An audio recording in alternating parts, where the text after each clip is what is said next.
Hello, everybody. Welcome to the Love Hour podcast. I am your host, MrsKevOnStage, and I'm joined by my husband and co-host, the Kev on Stage. And we've had if this is your first time joining us, I need to make this like a pre-thing.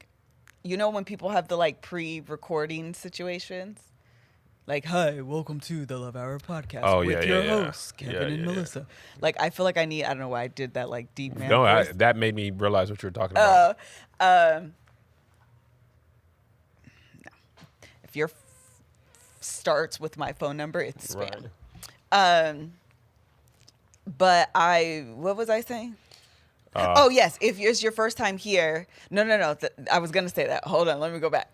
I want one of those so I always remember to hit those points at the beginning of the podcast before going into it. Because sometimes I do like an introduction and sometimes I don't. What are the points that you need to hit? You know, like welcome. Thank you for joining us. This is who we are. This is what we do. Like, hey, girl. You be saying that, welcome to the Love Hour podcast? I know, but then sometimes I forget. Like most of the time I do it, like 8 out of 10 times I do it.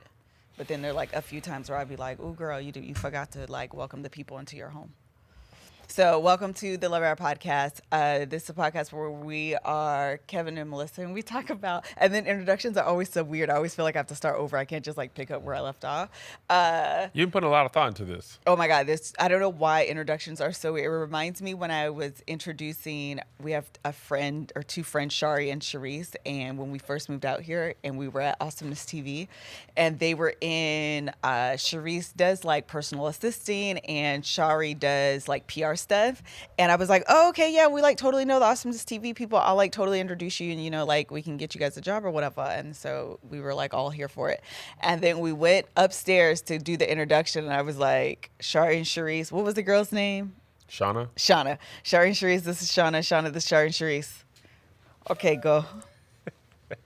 Okay, now you guys go and do the talking. Now you know each other. It was like so awkward. And they were like, Melissa, you are the worst. And like, I just really. They didn't get the job, by the way. No, because I didn't even be like, well, this is what they do. And like, I know you guys have open. Like, I didn't even do like the true like handoff. It was just like. Do the handoff. Yeah, it was just like, hey, girl. So y'all are my friends and y'all, okay, bye. Like, it was so awkward, but that's also very in line with who I am. So anyway, welcome. We talk about life, love, and the pursuit of happiness. We are a married couple of 16 years. And we are not relationship experts, but we do talk from our real life experiences. And the last few episodes have been really, really good. Yes. Like the last, I don't know, maybe 4 or 5 episodes where we've talked about the big leap. And then I even talked about my personal evolution, so to speak, which I realize has been like a 10-year process.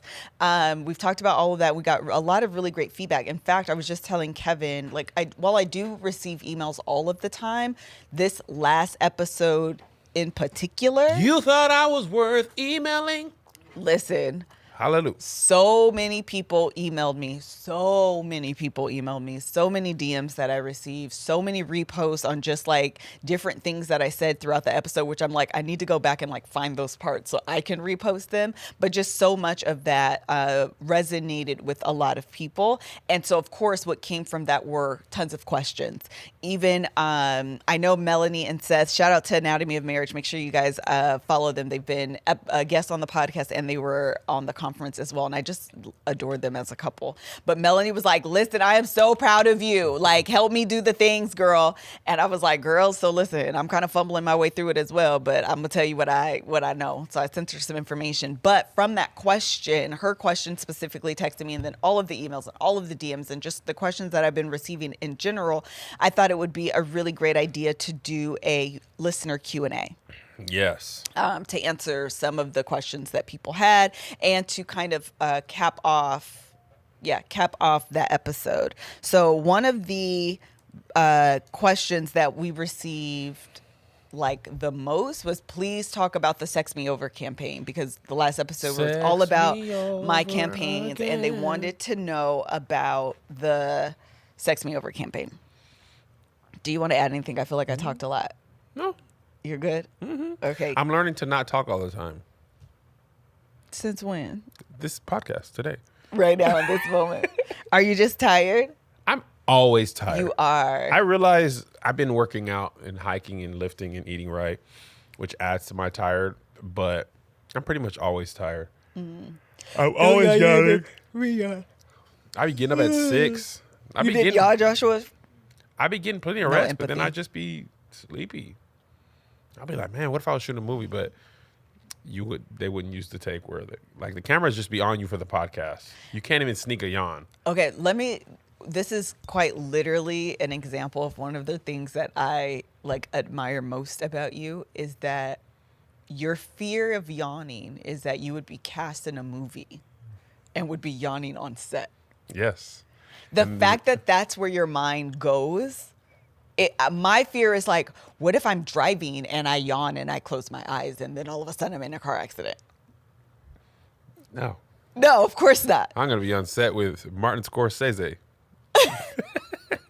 I just feel like it's such a difference it's like a fundamental example of the difference in our personalities and a fundamental concrete example of a kite and a string. Yeah. My fear is that a big-time director is going to be like, come on, Kev, you have yawned through like 3 of my takes. And I'll be like, I'm so sorry, J.J. Abrams. I just, it's my 14th hour on set, Mr. Abrams. And I got you this time. And you're like, what if I die in a car accident?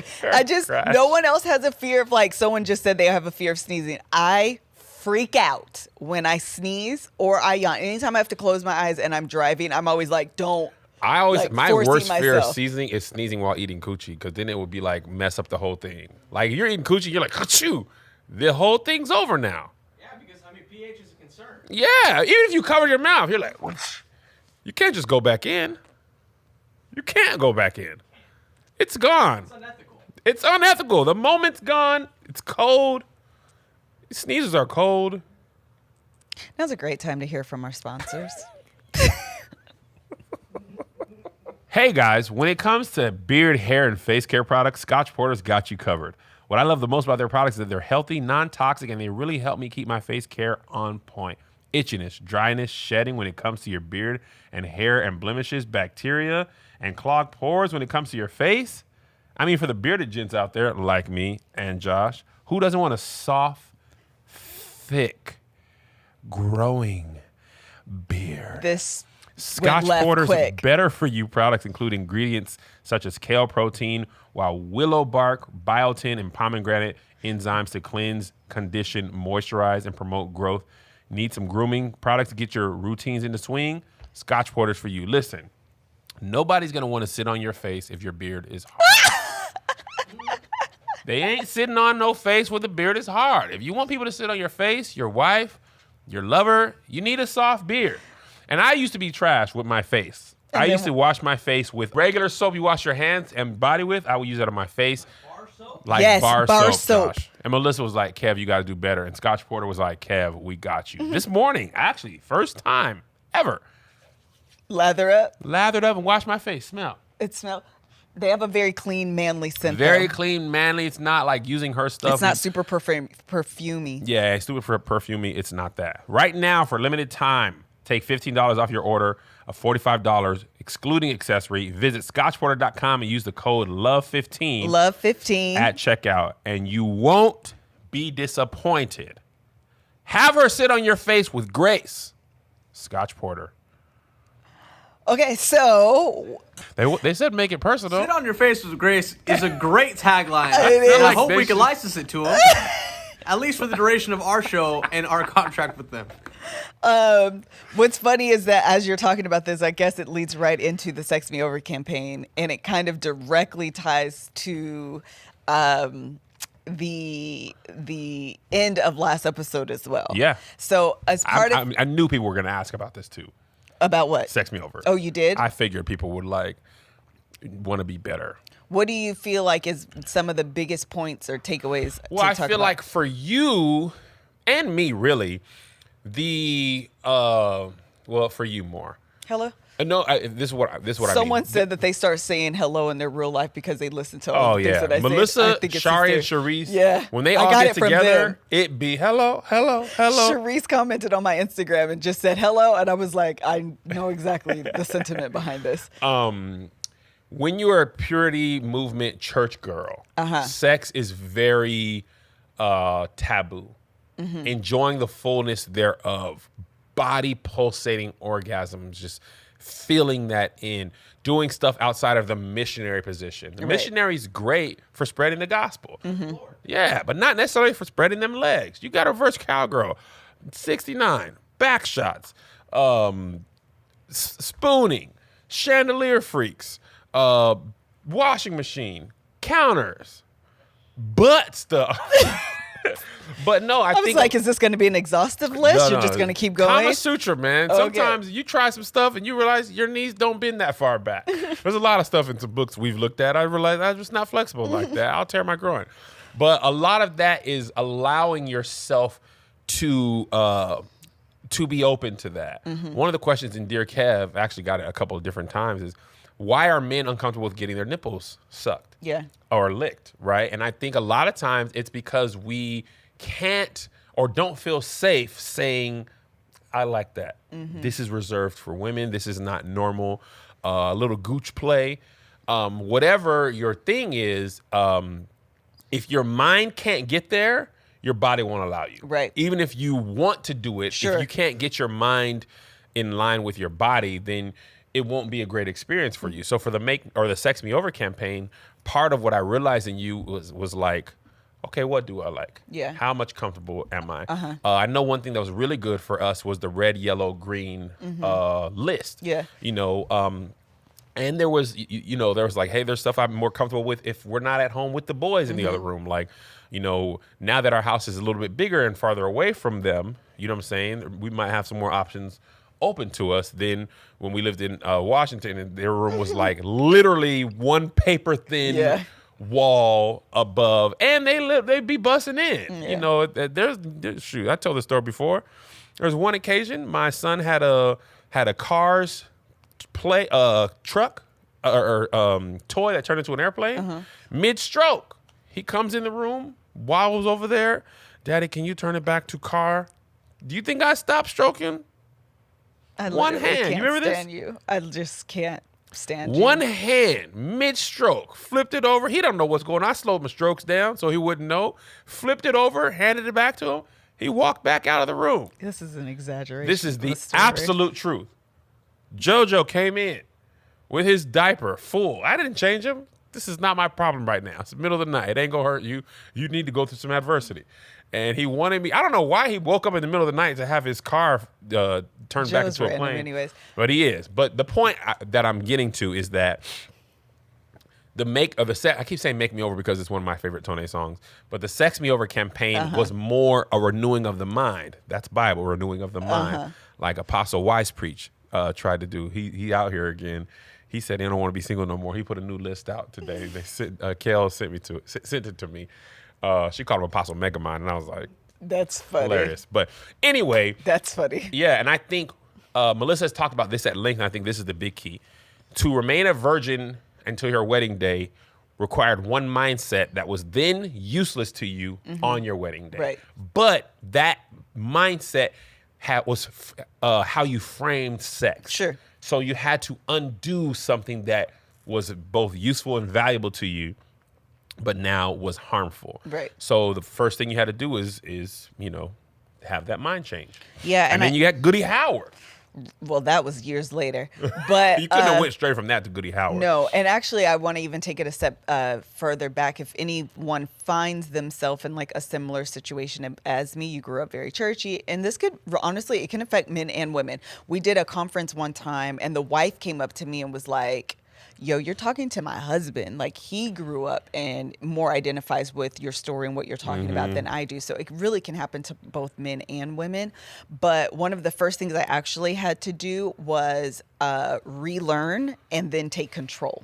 Yeah. So a lot of what I would even just say like downloaded into me, I didn't choose, and I didn't research to verify. Right. You just you grow up in church, you accept that as truth, you accept what your parents tell you as truth, and you don't even realize how it's like shaping your viewpoints and your way of looking at life until you're in a situation and all of a sudden you realize you're triggered or you're thinking about things a certain way and it's not healthy. And that's not like, and I always want to be clear because sometimes I struggle finding the balance to ensure people understand that I don't blame the church for this, and thinking about, virginity or saving yourself it's not something that I actually think is a bad thing. Okay. Like, that's not at all what I'm saying. But what I am saying is that oftentimes, specifically with God and the church, we often allow the ownership of sexuality to be owned by the world. Right. And church is then playing against that. Absolutely.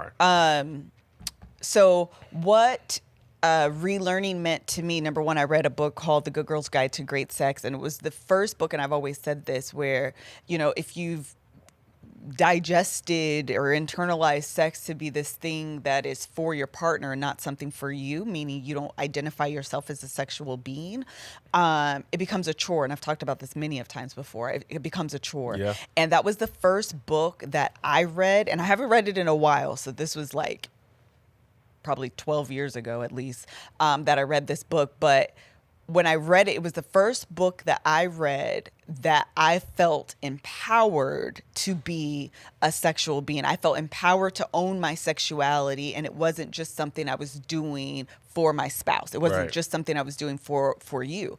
And that was the first book I ever felt that way after I was I didn't feel chastised reading it. Like, I felt empowered, which is a completely different motivation in doing something. Yep.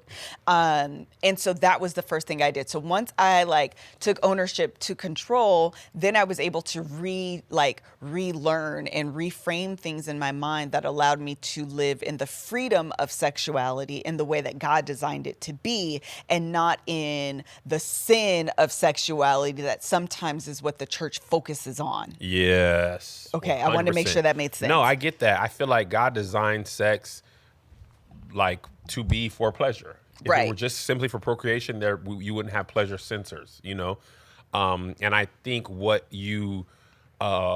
changed for you is the ownership and the agency of Absolutely. Agency became one of my legitimate favorite words during this time. Yeah, and I feel like even as a man growing up in church, the thing that I took on was like, your wife is there to submit to you, to be there so you don't cheat on her, and she should be a willing participant. Right. It wasn't like, you make sure your wife is enjoying this. It wasn't like that. It was like, take care, provide, and when you're there to pump and dump, she'll be there, pumpable and dumpable. But that leads to color purple sex. Yes. And nobody wants, he died on top of me type of sex.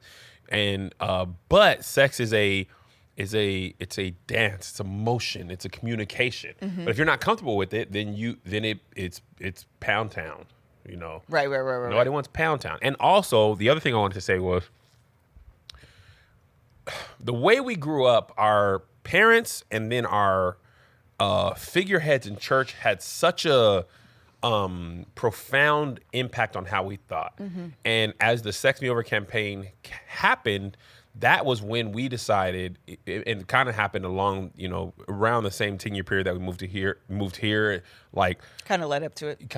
It was like, our marriage is going to be what we want it to be, not what this person says, not what works for them. And it was kind of like in the bedroom, but also in other ways. So it's definitely a development process for us as people, as husband and wife. And even now, I still feel like we're still letting some of those old thoughts, for sure, fall by the wayside, and deciding if it's for you and I, like, what's most important is, what are you comfortable with? Right. What am I comfortable with?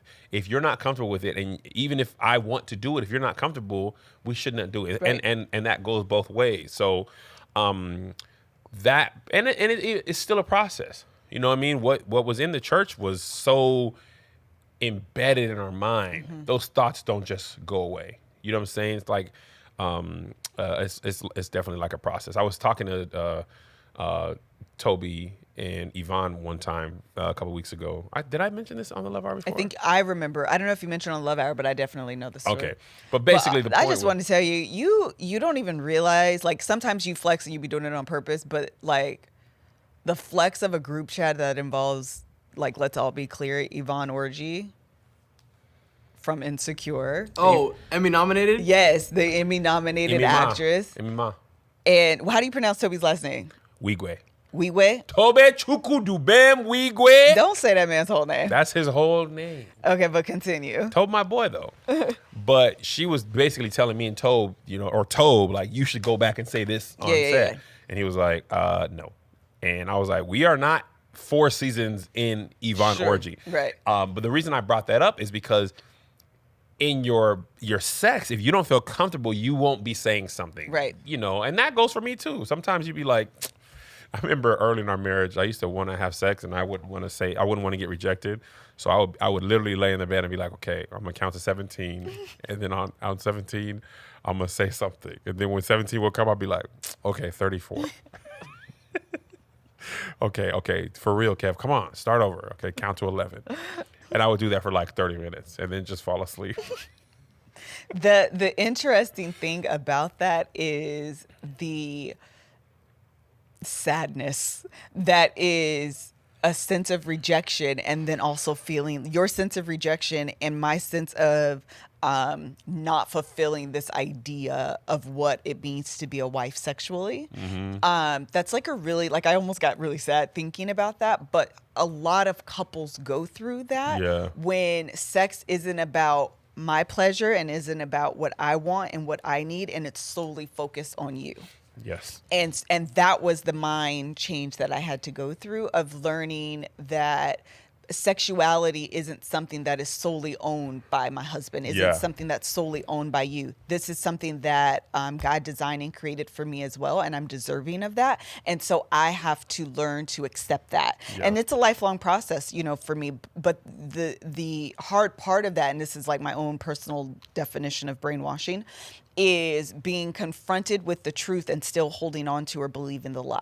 Yep. So even though I have taught myself better, even though I, know better in my mind because I've read books and had the conversations and blah, blah, I've done all of the things, I still struggle with that programming from years and years ago. Mm-hmm. And so sometimes that tension is, okay, Melissa, you could do it. Okay, Melissa, you could, you could, and it's like, yeah, but also no, because that's not the right thing, and that's not good, girl, and that's not this, and that's not that. And so that tension, I feel like, is the brainwashing, and really the tension is the work.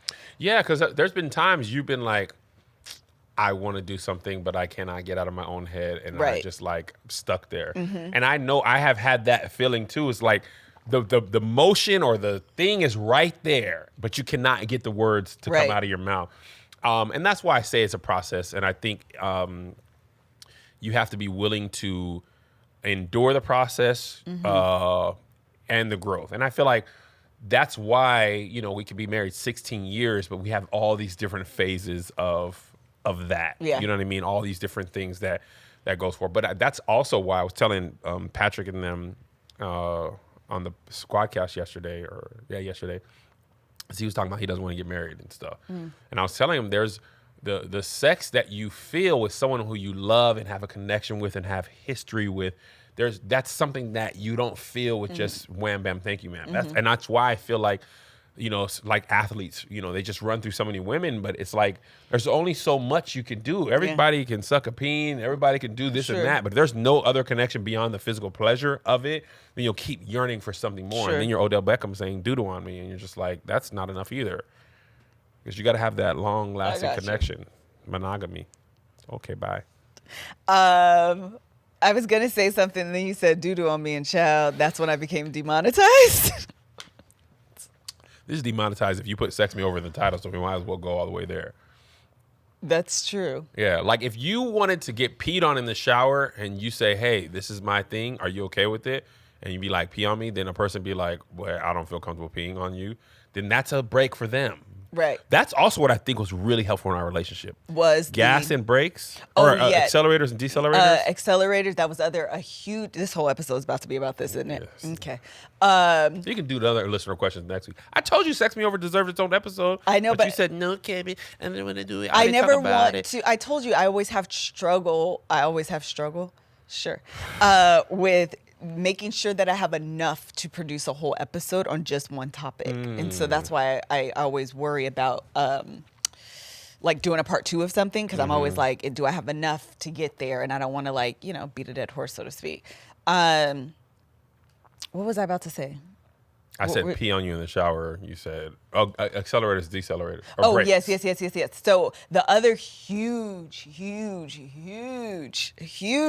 revelation in the Sex Me Over campaign was definitely this idea of accelerators and brakes. And that is from Emily Nagoski. Amazing podcast episode. Definitely highly. Listen, I've been shooting my shot. You have. And been getting these people because I knew for sure Emily was going to be like, girl. By the way, did you send No. Gay a picture of the Maserati? I think I did. Okay, send him another one and say we're pulling up. He doesn't want you to pull up during coronavirus. That's a good point. That man is of risk age. He is of the age in which I don't want none of y'all at my house. That's a fair point. That's probably why he didn't respond. But what I was gonna say is that He thought that was a fake, like, oh, I'm gonna come over. He don't mean like, give me your address, Gay. I'm pulling up. I wanted to attend his classes, but child, I know he asking for everything. I was like, sir, everything. For me? You don't have like a friends and family discount? I'm confused. For me? For me?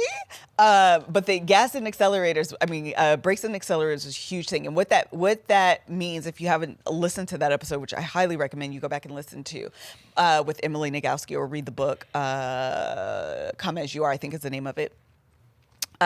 She talks about being able to identify basically your turn-ons and your turn-offs. Yes. And one of the things that I realized, in this whole process, was that a huge break for me is the pressure of sex. Mm-hmm. It is an automatic, like, I cannot take the pressure. It just I get anxious, and it starts to become too much. I'll get too heady about it. Like, it just becomes a whole situation. Heady. And that's when, once I understand that, okay, how can I work through that? How can I ensure that the expectation doesn't turn into pressure and it becomes into something that can be flirty or fun or exciting, and not something that's like this whole huge monumental situation. Yeah.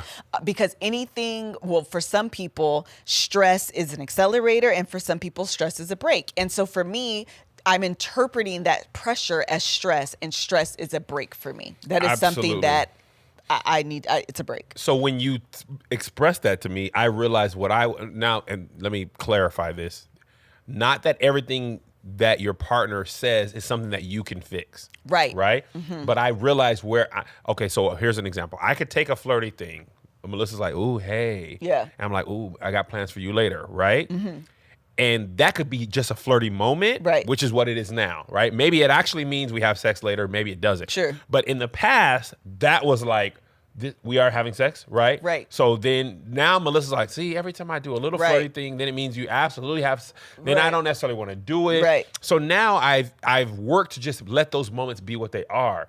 If it leads to something else later in that day and that night, great. But not to be like, remember when you did that thing when the boys were gone? Right. At like 4, and now you're tired? Like, because then you don't want to do it anymore. Right. You know what I'm saying? Oh my gosh. And so I just saw the cycle of, okay, I want to have this like flirty moment that's just like a standalone, isolated moment that doesn't mean anything. You respond in a way that's like, oh, okay, that means it's about to be on and popping. I see that you respond that way, so now I pull back. You're like, oh, never mind. Never mind. I don't want to do that anymore. I don't want it, because they just can't. And so part of it is understanding. Oftentimes, we just don't have the language. We haven't done the research. We haven't read the books. We haven't talked to the therapist. We haven't done the things for us to understand what's going on with us internally, so we can work to make that better. So then you feel victimized to your own way of thinking. Absolutely. So someone in the comments who's watching on Patreon Live, because Patreon gets to do that, Randall said, so basically releasing attachment to outcome. Yes. And that's what it was. And another thing that you said is like, when we had a great sexual experience, I was a pursuer and you were the, what was the opposite? Withdrawer? Yeah, withdraw. Okay.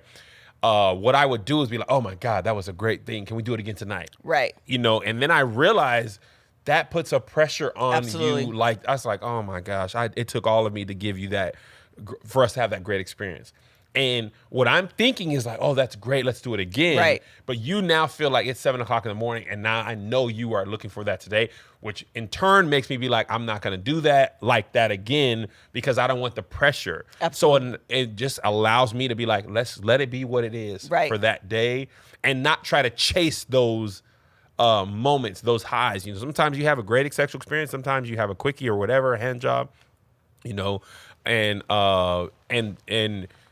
just trying not to make everyone like the last one. Right. You know what I'm saying? Right. Speaking of that, Kev was talking about quickies. Sometimes it's a great experience. Sometimes it can be the gamut. And the fact of the matter is life happens and you can't always and you don't always have the time to prepare the meal of your dreams every single night. No. You just don't. And so you need help sometimes. And sometimes that involves quickies and sometimes that involves GreenChef. GreenChef is great for us, especially on Tuesdays.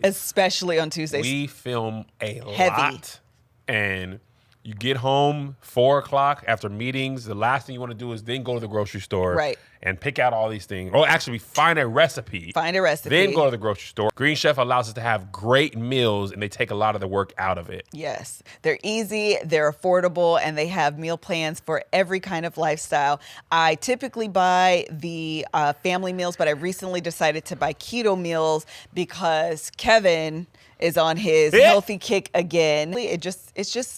It's like meal prepping for me, and it just works out, okay? Like, it just works out. So we've had the balsamic herb chicken. Mm-hmm. Kevin, did you enjoy it? I did, man, but I really like the togashi shrimp stir fry. Tell me why. Because I love any meal that has eggs on top. Oh, yeah. I love it on a burger. I mean, obviously, I'm not trying to eat the Red Robin burger right now. But the most important thing is, like, what I don't like about meal plan is eating the same thing over and over. I'm not trying to have chicken and broccoli 12 times in a week. Like, just forget it. I will go to Chick-fil-A. So with GreenChef, I have such a variety of meals that are great tasting and properly proportioned, and the heavy lifting is already done for me. Makes it a lot easier on me because I be moving quick. You do. And that's why busy lives. I be running busy live, and GreenChef makes me a lot easier. Go to greenchef.com/lovehour80. LoveHour80. Code LoveHour80 to get $80 off across 4 boxes, including free shipping on your first box. Go to greenchef.com/lovehour80. LoveHour80. Use code LoveHour80 to get $80 across 4 boxes, including free shipping on your first box. I also want to tell you about Framebridge. Framebridge makes it easier and more affordable than ever to frame your favorite things without ever leaving the house. Add a gallery wall to your home office or send the perfect gift. From art prints and diplomas to photos sitting on your phone, you can Framebridge just about anything. Yes, you can. Here's how it works. Go to framebridge.com, upload your photo, which is really easy. Literally, you go to the website, you pick where you want the picture to come from, and you just upload it. It's really simple. Or they'll send you packaging to safely mail in your physical pieces if you want. Preview your item online in dozens of frame styles. They have black, they have gold, they have just all different choices, and you get recommendations from talented designers. The experts at Framebridge will custom frame your item and deliver your finished piece directly to your door, ready to hang. And let me tell you what, framing stuff is expensive and it is time consuming. Yes, it is. My whole office wall at home, we did before we knew about Framebridge. First of all, stupid expensive. It's so expensive. Like, it would cost more for the frame than the art a lot. It's so expensive. And it would take like months. Josh framed some stuff when we bought this art. He was like, Kev, they said months. Yeah. So Framebridge, it makes these, I like frame stuff. Yeah. It looks so much better. It preserves the picture or the art so much better. But the hassle, man, you just don't want to do it. But Framebridge, man, it's so simple. Even a caveman could do it. The prices start at $39 and all shipping is free. Plus, my listeners get 15% off their first order at framebridge.com when you use my code LOVE.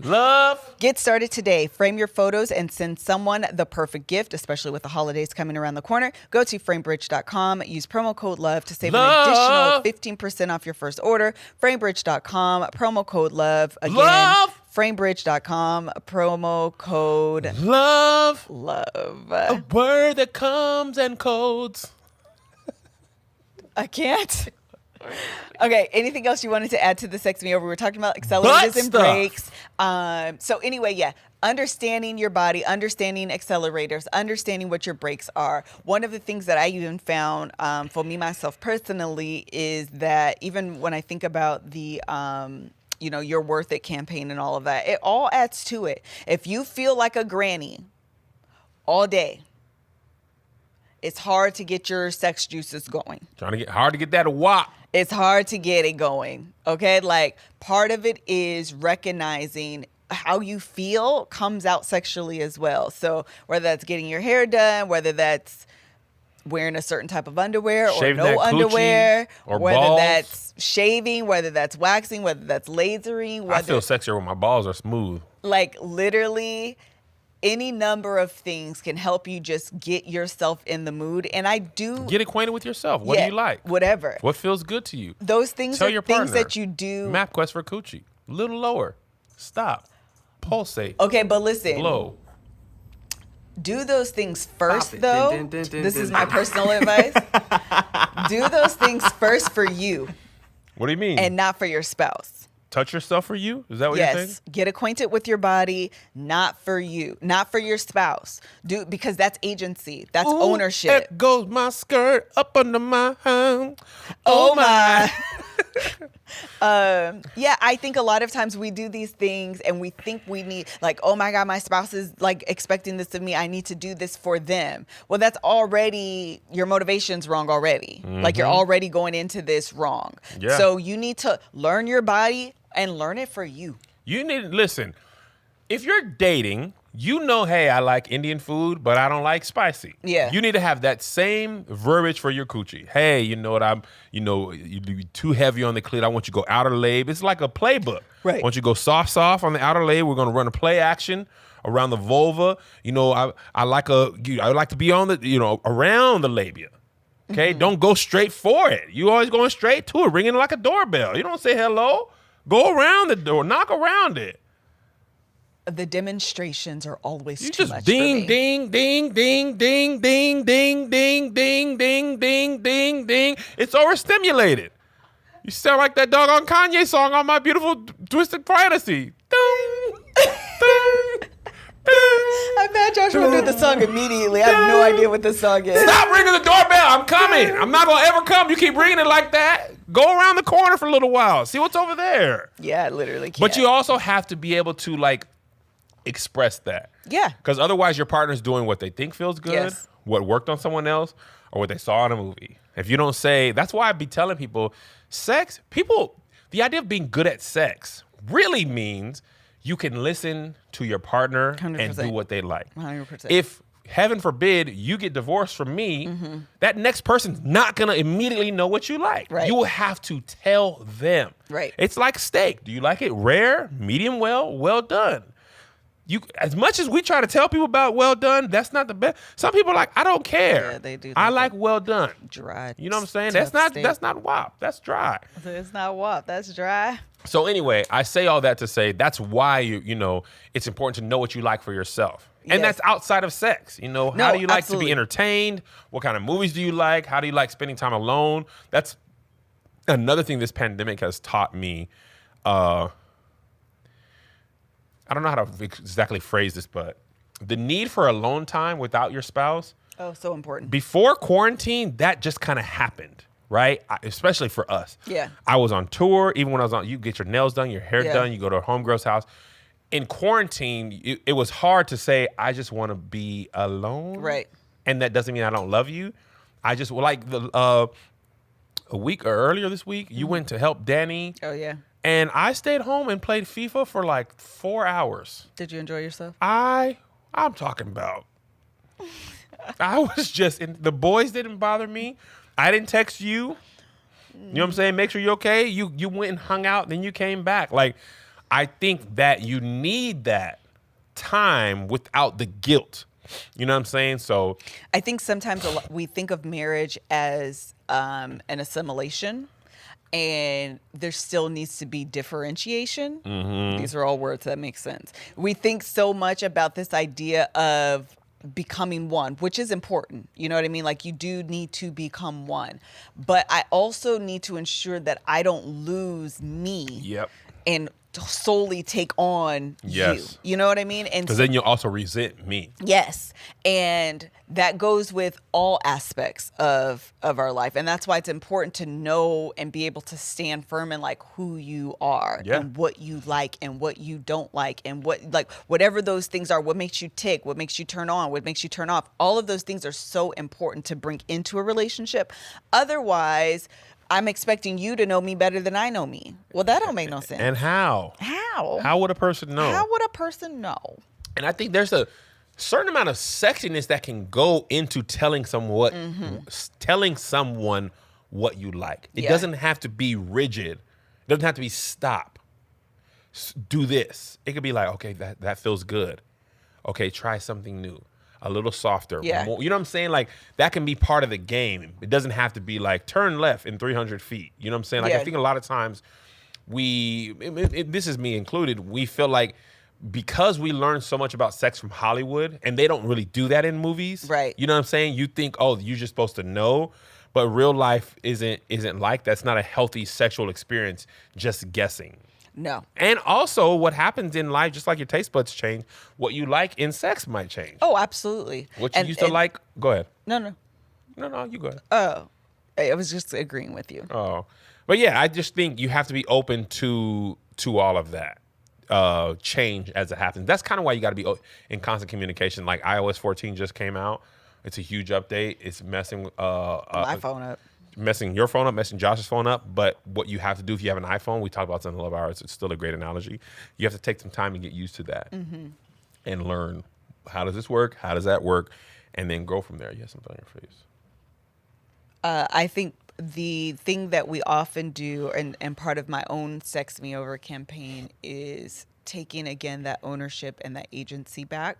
And I remember even when I was reading the Come As You Are book by Emily Nagoski, I remember feeling so frustrated because I was like, I feel like I've been on this journey forever and I'm not quite sure that I'm making any progress. And one of the things I said this morning on the book club, I was doing my makeup, which I always do my makeup, I have like 30 minutes and I'm always like, oh, let me hurry up, I gotta hurry up. It's just funny. Anyways, it's only funny if you're in the book club and you know I'm always doing that. Anyways, I was talking about how the big leap is more than just the big leap in terms of your career. It also is the big leap in terms of like life and love and, you know, your money and your creativity, and all of those things are also part of the big leap. And for some people, taking the actual leap is like a scary thing. For sure. And even with like, again, talking about the sex thing, that like just giving myself is still like, oh my God, I don't know. But I was explaining to them that when I ran track, you know, there's the runners. And runners don't just stand in one spot and jump. Right. You have to run. Yep. And the importance of the running. Or you mean jumpers don't just stand in one. Or jumpers, yeah, sorry. Jumpers don't just jump. You know, they have to actually run down the track or whatever in order to jump. And the point that I'm making is that we often don't count those small steps because you don't understand the importance. You need those, like that running start, because it gives you momentum. It plants you in the direction you need to go. So when you actually take the leap, you can go and like soar far. You know what I mean? It's all very important. That's a good analogy. And I don't think I often look back on the progress that I have made and count those steps that allow, because all I'm thinking of right now is like, girl, this has been 10 years. I'm 37. And I started the whole Sex Me Over, all of these campaigns around 26, 27 years old. That's a full solid, okay? Right, but here, listen to this, me, Kevin. You started the way of thinking from birth.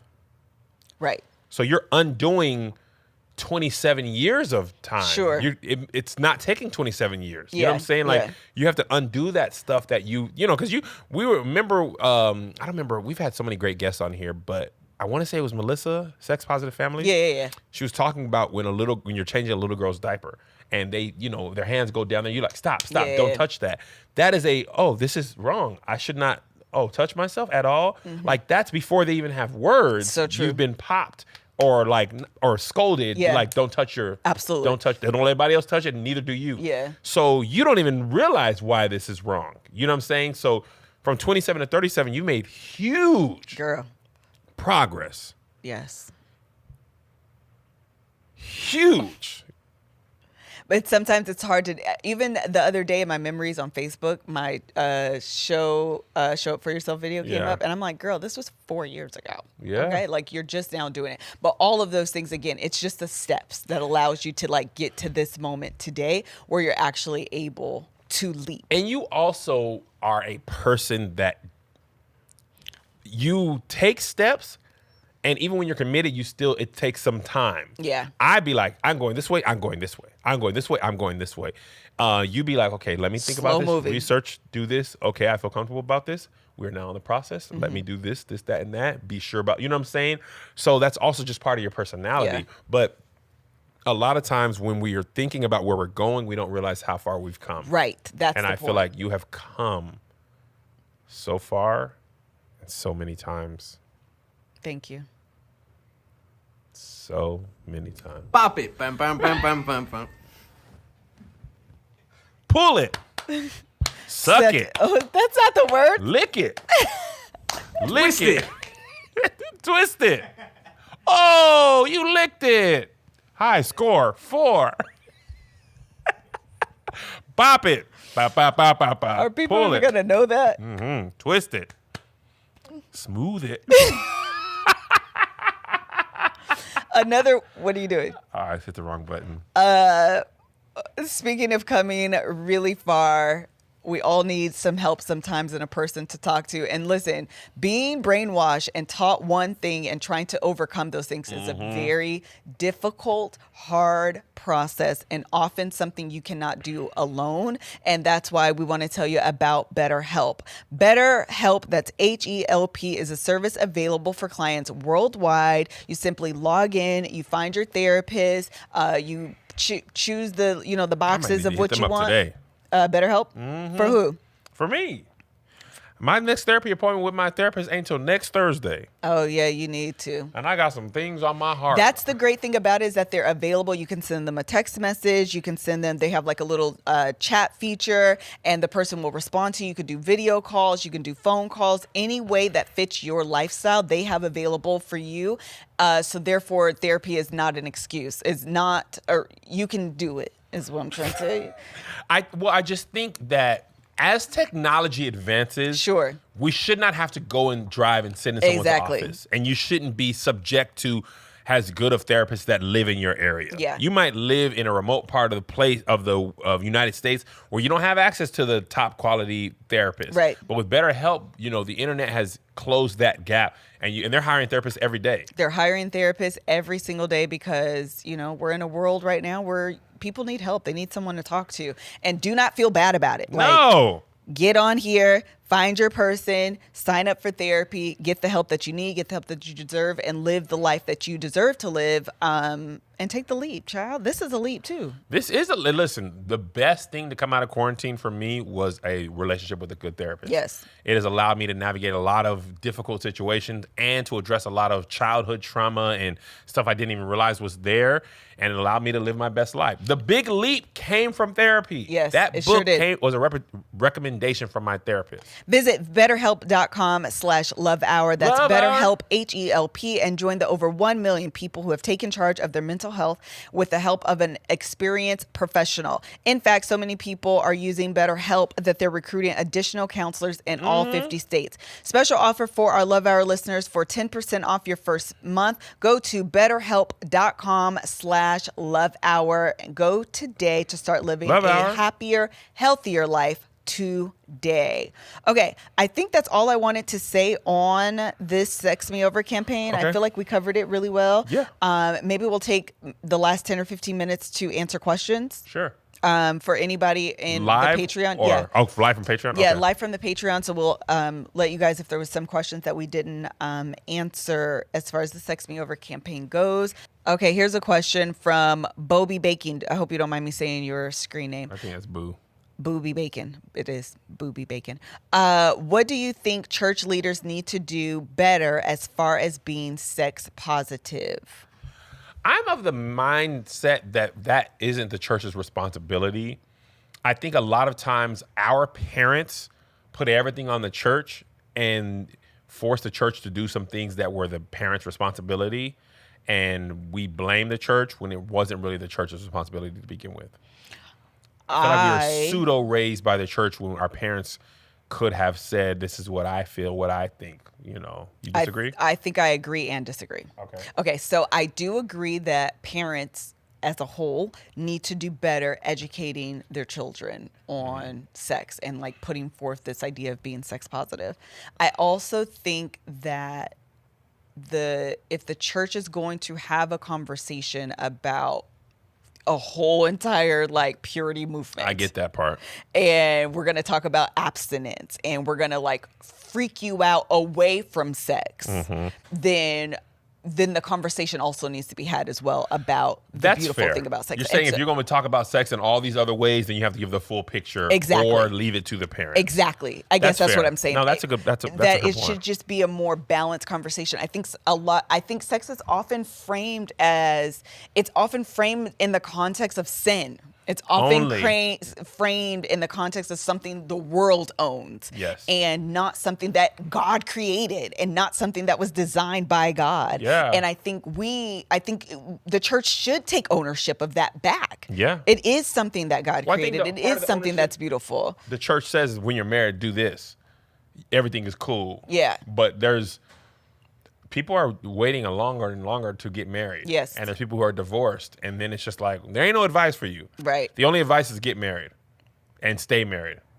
But what else? But that only covers a small group of people. I often think that we parents and the church, I think there's this weird, if we show the good, it's going to entice them to do it. And so I want to scare them away, so I only talk about the bad. Yes. And I think that's the balancing act that has to happen. Again, both with parents and with the church, that there needs to be a balanced conversation about the beauty of sex, so you're not traumatized by this idea, but also truly just talk about, the consequences of it as well. If you do it early, or whatever, however you want to frame these conversations. Yeah. I think that needs to happen. And research actually shows the more open you are with these conversations, the less enticing it is. Absolutely. Because now you're educated.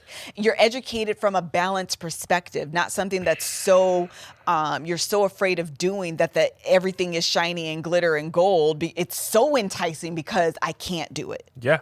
I also think with alcohol in Italy, they let their kids drink wine with dinner at like 12.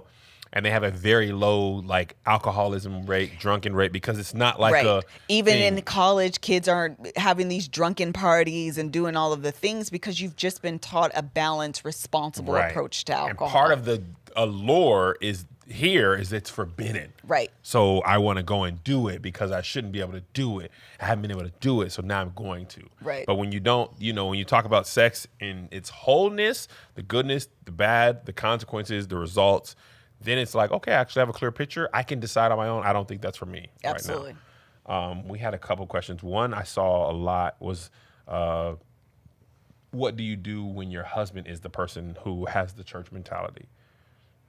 Okay, so I want to say whether it's a man or a woman, okay, that has this very church mentality, this is my experience. Don't own that for me. This is something that I have to decide, and that's why I said ownership and agency is so important, because it's easy for you and you giving me the books to read and you telling me to do this and you telling me to try this and you telling me that this is okay and you all of your things. That ain't about me. Right. That's about you. And then you start feeling like, well, are you really trying to help me? Or are you trying to help me because it really benefits you? Yep.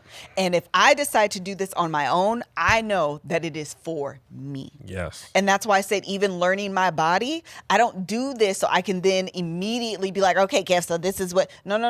Let me just get comfortable with me for me, because that's healthy. Yes. For me. Yes. Let me understand the way my body works and how to articulate and all these things. Let me do those things for me, because that makes me a healthy, whole individual. And that is something that is different and aside from him. Yes. So don't. It's just something maybe you give him this podcast child and you just listen to this. Just listen to the last 15 minutes, okay? Maybe you don't do that either because you're gonna be like, for real, this is what you want me to hear though, and how come I ain't interested? How about it? But it is something that it's something you have to go through and unlearn and relearn and go through that brainwashing process on your own. It is not something I feel, in my experience, I could be encouraged to do. Right. It is something I had to decide to do. I agree with everything you said. We got a couple good ones in here. I saw. Oh, this one I kind of saw. How do you guys deal with friends, other Christians, talking to you or coming at you about your difference in thinking about sex, what you think is okay and not? Here's the simplest answer. Wait, I didn't understand the question, but keep So going. there was one about masturbation. What if you guys feel like it's okay and somebody else doesn't? What if people think you Between guys are you and I, or just friends? Between you and I. If Okay. other Christian couples don't agree with our... Oh, got it. Okay. And here's the bottom line. We are not married to other Christian couples. We are married to each other. A lot of times, the thing with the church, we be trying to have a homogenous thing. We all agree this is okay and this is not okay. All that matters is what Melissa and I think is okay. What we like, what we do with one another, what somebody else does not matter. Yeah. What y'all do with y'all marriage, if you want to put an ice chip in your butthole and you want your husband to put it in there and then pour cinnamon on it, put ice in your butt. It'll melt. Why would you then put cinnamon on it? I don't know. A little taste. Cinnamon butt challenge. Cinnamon is gross by itself. Cinnamon is gross by itself. Cinnamon it's Toast Crunch is good with chalky. sugar. But the point remains, that's y'all business. Tabitha Brown said, I could do this because that's my business. You don't have to answer to somebody else. Right. I don't care. I had people reach out and be like, It did freeze for someone what else. you guys said, I don't agree with. Okay. Well, here's why. I don't care. Yeah. I'm not you're not my wife. I had a dude hit me up, which you all say, and I wouldn't tell my sons that. Well, you have your own sons. Right. Tell your sons what you want to tell your sons. I'll tell mine what I want to tell mine. I think with a lot of times Christians, the approval of the body is so important to us. I'm good though. I'm okay if you disagree with me. And I stand in my truth. Only person I need approval is my wife. Mm-hmm. If it's her body or my body, and you just stand in that. And like people listen, I realize Melissa and I are much more progressive than a lot of people. We are more progressive than we were years ago. Mm-hmm. If we went back, I say this all the time, and it's still true. 23-year-old Kev and Melissa, if we watch this Love, I would be like, these people are not saved. Facts. They talking about all type of stuff that we don't do, and that's how people aren't saved. They're not going. So I get it. In so many ways, when Christians don't like what I do, I get it. Previous me wouldn't like me either. That's okay. I'm going to still see you in heaven. Right. You can be mad. I don't know who pastor said this, but he said, and I took it to my own life. I have 2 children that I can't even raise the same. They don't rewarded the same. They're not feared the same way. They don't like the same food. They don't have the same temperament. They're only related because they are related. Sure. They couldn't be more different. So it's impossible for all of God's children to have the same way of seeing the world. I'm sure God understands. Well, Kevin Litt's doing versus Susie and Sam, 2 different things. Mm-hmm. And both can be fine. So I just don't really care what people be thinking like that. And the more and more I grow into that, the more and more comfortable I am with my life. Because younger Christian Kev cared so much what everybody thought. And it doesn't really matter at the end of the day. That was good. Next one. Somebody asked, what age do you guys talk to your kids about sex? Now. Sex Positive Families gave a great example for that. She said the same way you teach math at age-appropriate times, you should talk about sex. When you are 2, it's 1 + 1 = 2. That should be that version of this is your body, this is your whole body, this is this. You know what I'm saying? As you age, we missed that exact thing. But we had the conversation with our kids, and it's a continual conversation. We didn't talk about consent the first time we talked to them about sex. But I think, honestly, it does start with, number one, I don't do, well, I did before, but I don't any longer. Code names for body parts. No. Your body part is your body part, period. I know some people, a little girl might say vagina and they're like, oh, that's so vulgar. That's a scientific term. Girl, if you go to the doctor, what they going to say? They ain't going to say They hoo ain't going to say cootie coo. Cut it out. That's the medical term. That's not vulgar. Okay. Period. That's it. Don't at me. But also teaching them about, and if something does go haywire, God forbid, you want your child to be able to say, they touch my vagina. Okay? Yeah. That's what the words you want to come out of their mouth. But the other thing is teaching them about consent. That is something you want them to teach them. And teaching them about, I told this story one time about, I've even had conversations with the kids about sexism, and I didn't realize how much they understand things. But Joe was explaining to us, he had a group project. And he was like, I hate doing group projects, and I don't mean to be sexist, but the boys don't want to do nothing, and the girls just talk too much, and we end up not doing anything. And I was like, I'm not sure if this is accurate or if this is sexism, but I'm also really proud that you understood what sexism was. What sexism was. I'm using it on both of y'all. Yes. Y'all talk a lot and y'all are lazy. Right. Now what's sexism? Right. But of course, she just wants to do all the work and turn it in, I'm sure. No. So anyway, those are like, again, conversations that we legitimately have. Just one more quick story. When we were out of town for my birthday. That vlog hasn't come up, but it's coming now because none of us got COVID. And I'm like, we're safe. I can do that. But there was a little, our niece, we just went to her baby shower, is pregnant. And one of our friend's sons said to Tammy, Kayla's mom, why would you let your daughter get pregnant? When I tell you this little boy was not ready for my answer.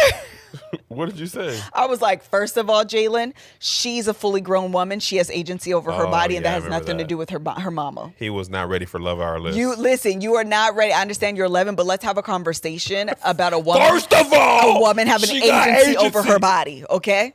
She laid down and had sex with a man and got pregnant. Ain't got nothing to do with her mama. That ain't her mama's failure. That ain't a reflection of her mama. That has to do with her life, and her choices. He was Black like, parents be mad for a second. They'd be like, when your baby shower finna be? Listen. We got to plan this for you. But the point is, even teaching kids that, you know what I mean? You have agency over your body. This is about your life. I tell the boys that all the time. I graduated. Listen, if y'all fail out of school, ain't got nothing to do with I'm done me. with third I got grade. a college degree. Okay? You don't know how to Sit here times 3. and understand that the choices you make affect you and your life. Yeah. Okay? Because she's fully grown. She's done 13 already. Done. 2 times over. Okay? Done with that age. So these are choices that you make. And again, as parents, we go in and we want to own our kids. Again, that same thing. Let me help them with this. Let me do this with this. Let me do that. No. You get dressed. You can make your own lunch. You need to be responsible to get up. These are things, are life skills you teach your kids at a young age. So when they're adults, they don't marry someone and they're looking at you like you are a child. Though I'm a child. 0 responsibility, 0 accountability, no initiative because your mama did everything for you. And I may not know very much. That's why we make our kids get up themselves, cook themselves, as much as we can teach them. I remember when I went to school at UW, I was like, y'all parents... Everything. The amount of kids who didn't even know how to wash clothes post high school blew my mind.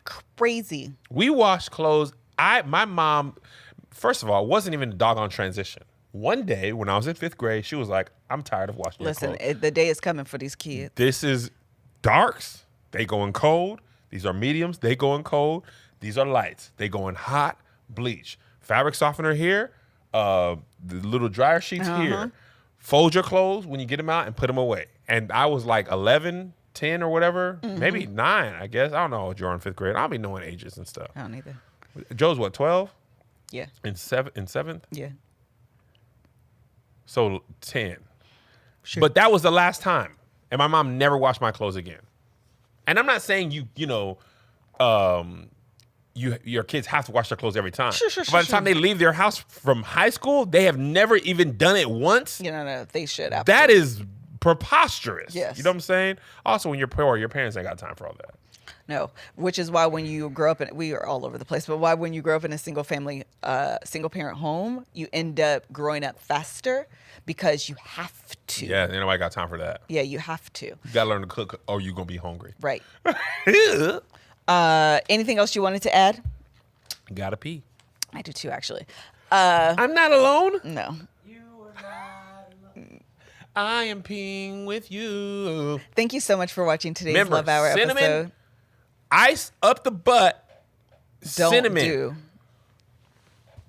Cinnamon Toast Crunch is what they call it. Thank you guys so much for joining us on today's Love Hour episode. We will actually answer your questions and move on from the campaigns on the next episode. On my Instagram page, the Love Hour Podcast Instagram page, I still have the post up with the questions, so you can add questions there. I already started a list, but if yours is really good, we'll include it. Until the next episode, bye.